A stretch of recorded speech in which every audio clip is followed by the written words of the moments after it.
I'm Dr. Kathie-Ann Joseph, professor of surgery and population health and vice chair of diversity and health equity for surgery and the Transplant Institute at NYU Langone Health. I'm here to talk about my passion for tennis. I've enjoyed tennis ever since I was a young girl. I used to watch tennis with my older brother and sister when we used to have breakfast at Wimbledon on Sundays with Bud Collins. And also leading up to those Sundays, they used to have those 15-minute summaries of what happened during the day at like 11:30, from 11:30 to 11:45, because they wouldn't show the tennis live at that time. We would like stay up late. We'd get to stay up late during the summer to watch those 15-minute highlights. You know, we'd watch Bjorn Borg and John McEnroe and Martina Navratilova. Those 15 minutes were the highlight of our day. And then staying up to watch like the finals and watching like John McEnroe and Bjorn Borg, duke it out, and we're watching it on like black and white TVs. I eventually begged my parents to let me take tennis lessons. And I got to tell you, to be honest, I really wasn't good at it, but I had so much fun.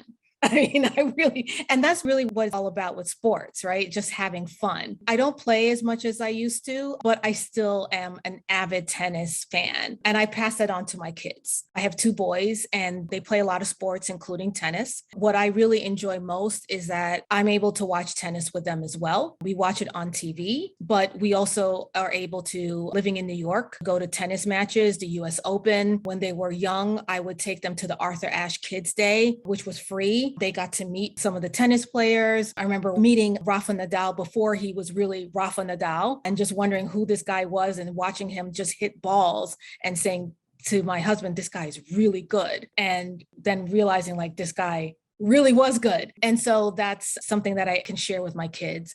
And when we travel, we try to go to tennis matches wherever we travel. One of our goals is to go to all four, do the whole Grand Slam ourselves, a personal Grand Slam. So we've gone to the French Open and we've gone to the US Open multiple times. And we'd love to finish out that Grand Slam and go to Wimbledon and the Australian Open. So I would say that how tennis has informed my surgical career, when I watch every match, I always think about how the great tennis players like Federer and Nadal and Serena Williams, I think it's more important to watch them not when they're winning, but when they're behind, because I always see how they sort of, just like as a surgeon, it's fine when everything goes well in the OR, but you're always going to get into difficult spots. And so I always find it interesting when these great tennis players get themselves out of difficult spots when, Serena is down a set.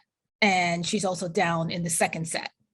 How she's going to pull it off? And it's an individual, yes, they have teams behind them, but when they're on the court, they're on their own. And so like a surgeon, you have to figure it out. You're going to have to figure out those tough moments when you're doing a tough case.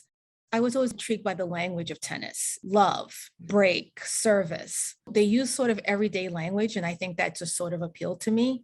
Like surgery, everyone can be really good at it, but the great ones we all do the same thing. It's talent, but it's also repetition. And I tell this to medical students, you have to practice. There's a lot that you can take from playing tennis or any sport. That's what gives me a lot of joy.